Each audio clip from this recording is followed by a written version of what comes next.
કેમ છો બાળકો? બધાને નમસ્તે.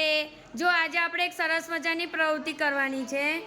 જો વાક્ય સાચું હોય તો તમારે જમણી બાજુ ડોકું નમાવાનું અને એવો અવાજ કરવાનો, અને જો વાક્ય ખોટું હોય તો તમારે જીભ બહાર કાઢી હા એવો અવાજ કરવાનો. તૈયાર?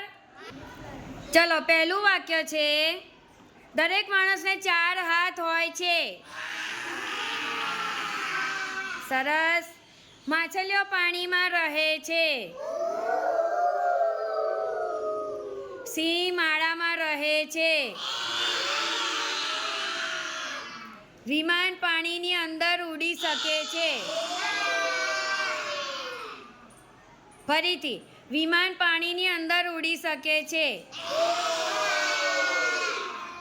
રિક્ષાને 3 પૈડા હોય છે. ગરોળી માણસની જેમ ચાલે છે.